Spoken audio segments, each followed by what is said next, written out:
బీపీఎంలందరూ IT 2.0లో ముఖ్యంగా తీసుకోవాల్సిన జాగ్రత్తల్లో close account చేసేటప్పుడు, బ్యాక్ క్లోజ్ చేసేటప్పుడు, బ్యాక్ డిస్పాచ్ చేసేటప్పుడు, డే ఎండ్ ఈ 4 విషయాల్లో చాలా జాగ్రత్తలు తీసుకోవాల్సి ఉంటుంది.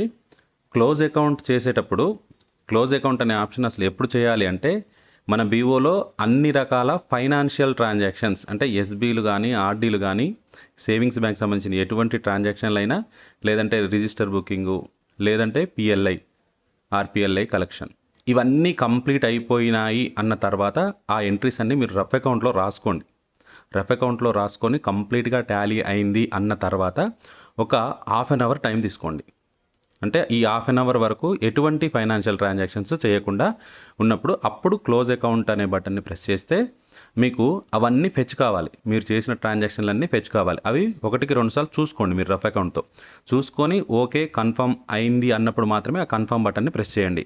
కన్ఫర్మ్ బటన్ని ఎప్పుడు ప్రెస్ చేయాలి? మీకు అంతా టాలీ అయింది అనుకుంటేనే. టాలీ కాలేదు అనుకుంటే ఆ కన్ఫర్మ్ క్లిక్ చేయకండి. మళ్ళీ ఒక 5-10 నిమిషాల తర్వాతనో, పావుగంట తర్వాతనో మళ్ళీ క్లోజ్ అకౌంట్కు ట్రై చేయండి. అది క్లోజ్ అకౌంట్కి సంబంధించి. క్లోజ్ అకౌంట్ అంటే మీ బీఓ పని మొత్తం అయిపోయింది అని కాదు. ఓన్లీ ఫైనాన్షియల్ ట్రాన్సాక్షన్లకు సంబంధించినటువంటి పని మాత్రమే కంప్లీట్ అయినట్టుగా గుర్తించాలి. తర్వాత బ్యాక్ క్లోజ్. బ్యాక్ క్లోజ్ ఎప్పుడు చేస్తారు? మీ ఏబిపిఎం కానీ లేదా మీకు డెలివరీ ఉంటే రిటర్న్ చేసేటటువంటి ఆర్టికల్స్ ఉన్నవి అని కన్ఫర్మ్ చేసుకున్న తర్వాత బ్యాక్ క్లోజ్ చేయాల్సి ఉంటుంది.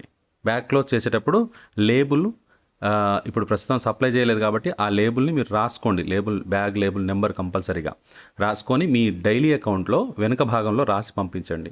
ఫ్లో అయితేనేమో వస్తుంది ఎస్ఓలో. ఒకవేళ ఫ్లో కాకపోతే ఆ నెంబర్ చూసైనా ఎస్పిఎం ఎంటర్ చేసుకోవడానికి అవకాశం ఉంటుంది. తర్వాత bag dispatch. Bag close complete అయిపోయింది అనుకున్న తర్వాత ప్రతిదానికి కూడా అంటే క్లోజ్ అకౌంట్ తర్వాత బ్యాగ్ క్లోజ్కి ఒక 10-15 మినిట్స్, బ్యాగ్ క్లోజ్ నుంచి బ్యాగ్ డిస్పాచ్ కూడా ఒక 15 minutes to half an hour time తీసుకొని చేయండి.